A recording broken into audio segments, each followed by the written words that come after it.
Bonjour Françoise. Bonjour Dominique. Donc nous sommes au Salon du Livre de Migène avec Françoise Grenière-Drouesch. Oui, c'est comme ça que ça se prononce.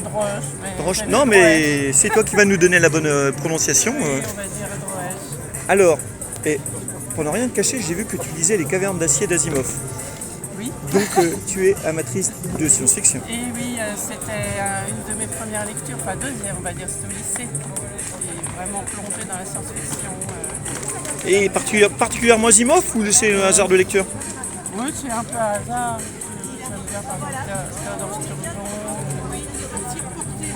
Très bon choix, Théodore Sturgeon. Ouais.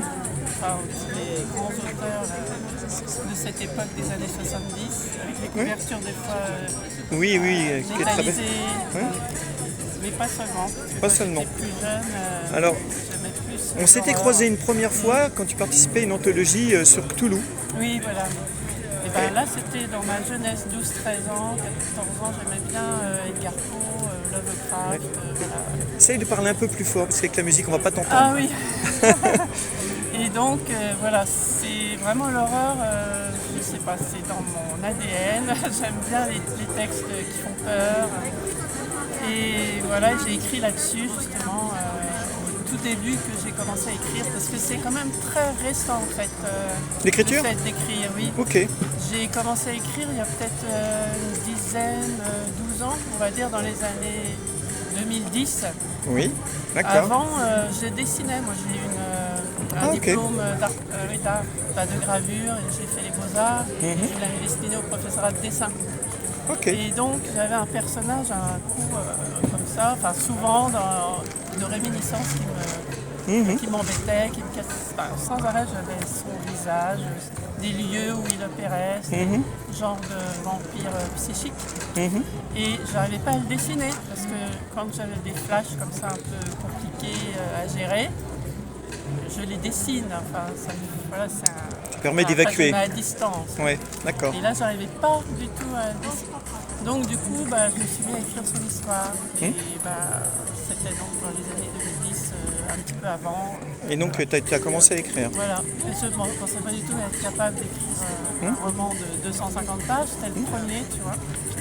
Et donc tu vois que dans tes livres, tu as Histoire sur Nature apostrophe L. Donc c'est un truc sur les femmes, c'est ça? Et oui, donc c'est un des éditeurs chez qui j'étais. Je suis même encore avec ce recueil-là, aux Irlandes. Ils existent encore? C'est aux Irlandes. Mais ils existent encore? Oui. Oui, d'accord. Non, je croyais que c'était fini, c'est pour ça. Non, Oui, si, ils ont quand même encore leur site. Voilà. Après, je ne suis pas trop leur actualité. Mais bon. Et donc, ils voulaient réunir des auteurs femmes. Ok. Voilà, donc sans thème. Ah oui, c'était totalement libre. Voilà. Donc avec des histoires totalement différentes, quoi. Vraiment. Oui, et des univers différents. Donc, on est, je ne sais plus, une dizaine. J'ai 3 textes qui ont déjà été publiés. Et sinon, je vois qu'il y a beaucoup de choses qui ont l'air très jeunesse. Voilà, disparate, on peut dire éclectique. Oui, mais c'est bien. Ça, c'est venu après. Je me suis peut-être un peu débarrassée de mes idées noires en écrivant beaucoup de nouvelles. Oui. Et un jour, il y a une auteure avec qui je communique et qui me un petit peu corrige mes textes et m'oriente et me dit il y a un appel à texte, peut-être que ça pourrait t'intéresser, Évidence Édition sur la jeunesse, thème de la mer. Bon, j'avais un texte déjà que j'avais écrit et donc du coup voilà, ça a démarré comme ça parce que je me sentais pas légitime vraiment à écrire la jeunesse parce que j'avais toujours des idées très sombres.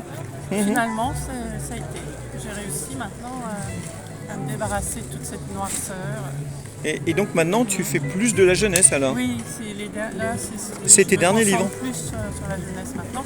Mais j'ai toujours des textes un petit peu par exemple, je suis sur un forum d'écriture, l'écritoire des ombres. Oui.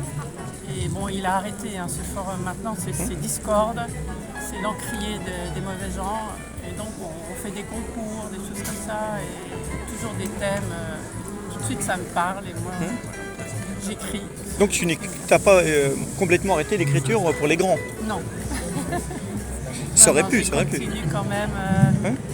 par certains biais, voilà. Et d'ailleurs, oui, c'est vrai qu'il faudrait que je l'écrive, parce que j'ai écrit une nouvelle assez dure, La peau morte, qui a été publiée par Évidence Édition, qui sont en liquidation judiciaire, enfin bon, ils n'exploitent plus. Et c'est une nouvelle d'une vingtaine de pages, un peu thriller. Et je suis en train de l'étoffer pour faire un roman polar thriller. D'accord. Donc c'est vrai que je suis quand même encore dedans. Et à un moment donné, je crois que tu organisais ou tu voulais organiser un salon, c'est toujours le cas? Oui, mais j'ai arrêté. Il y a eu le Covid qui a tout cassé en fait. Ok, ouais, c'est pas le seul salon qui a disparu à ce moment-là. Parce que tout remettre en branle. Là, c'était la routine. Voilà, pendant 3 ans, j'ai fait ça. Et alors, tes projets, c'est quoi? Eh bien, peut-être sortir ce dernier roman là. Ok, celui dont tu as parlé juste avant. Oui. Et puis peut-être faire un recueil de nouvelles pour les jeunes, les enfants, avec Évidence Édition, là, c'est ma dernière éditrice, là, Sandrine Belair, c'est les Évidence les Chérubins Éditions, je me trompe plus. Oui. C'est Chérubins Éditions, voilà, elle me propose de réunir quelques petites nouvelles pour la jeunesse. Voilà. Eh bien, très bien. Merci Françoise. Merci à toi. Allez, je te souhaite pas un bon salon, tout le monde est en train de ranger, mais oui. à très bientôt. Merci, Salut. au revoir.